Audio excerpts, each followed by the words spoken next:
اب آتے ہیں ناظرین حقیقت کی طرف کہ آیا حقیقت کیا ہے۔ ناظرین حقیقت تو یہ ہے کہ محمد رسول اللہ علیہ السلام نے دو طرح کی آگ کے ظہور کا ذکر کیا تھا۔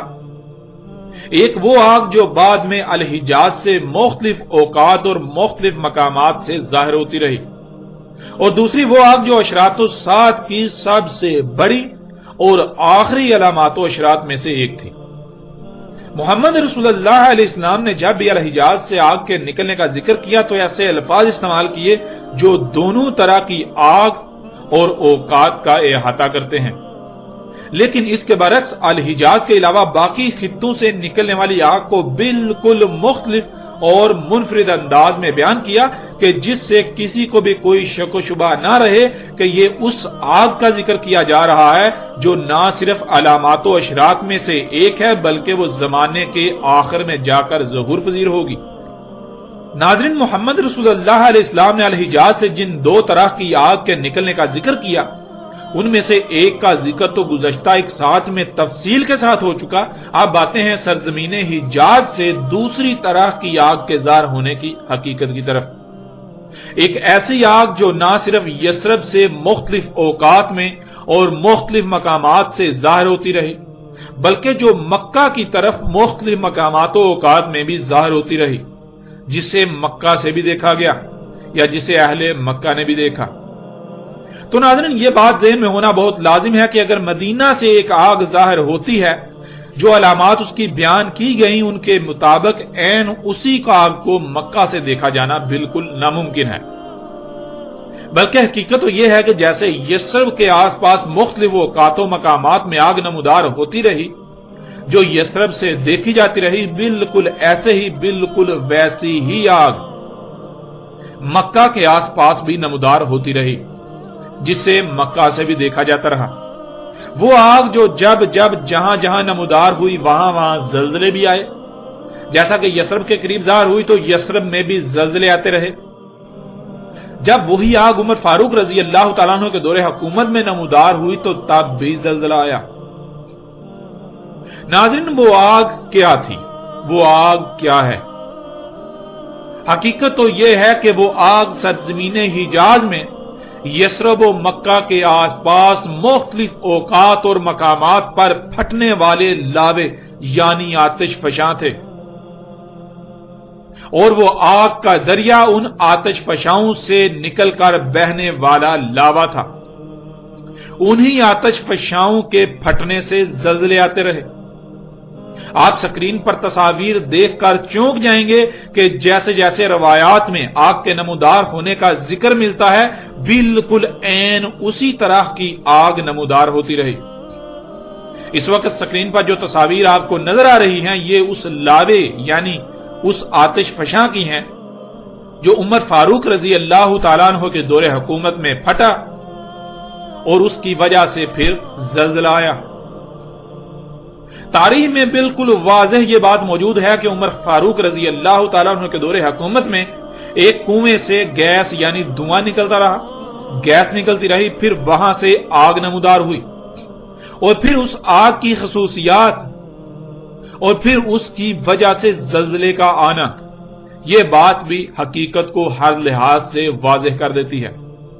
ناظرین، جب لاوا یعنی آتش فشاں پھٹتا ہے تو اس کے پھٹنے سے اس کے ارد گرد خطے میں آتش فشاں کی شدیدیت کے لحاظ سے زلزلہ پیدا ہوتا ہے، اور بالکل یہی عمر فاروق رضی اللہ تعالیٰ عنہ کے دور حکومت میں بھی ہوا۔ وہ کنواں جس میں اس وقت آگ نمودار ہوئی تھی اور وہ آگ مدینہ کی بجائے اس کی مخالف سمت میں بہہ رہی تھی، اسے آج آپ اپنی آنکھوں سے دیکھ رہے ہیں۔ اس وقت سکرین پر جو آپ کو آتش فشاں نظر آ رہا ہے یہ وہ آتش فشاں تھا جو عمر فاروق رضی اللہ تعالیٰ عنہ کے دور حکومت میں پھٹا، اور تصاویر میں آپ بالکل واضح دیکھ سکتے ہیں کہ اس سے نکلنے والا لاوا مدینے کی مخالف سمت میں بہا۔ اس کے بہنے کے آثار بھی بالکل واضح آپ اپنی سکرین پر دیکھ رہے ہیں۔ اور ناظرین، یہ آتش فشاں مسجد نبوی سے صرف 14 کلومیٹر کی دوری پر ہے۔ یہی وہ آتش فشاں ہے جس میں سے عثمان رضی اللہ تعالیٰ عنہ کے دور حکومت میں بھی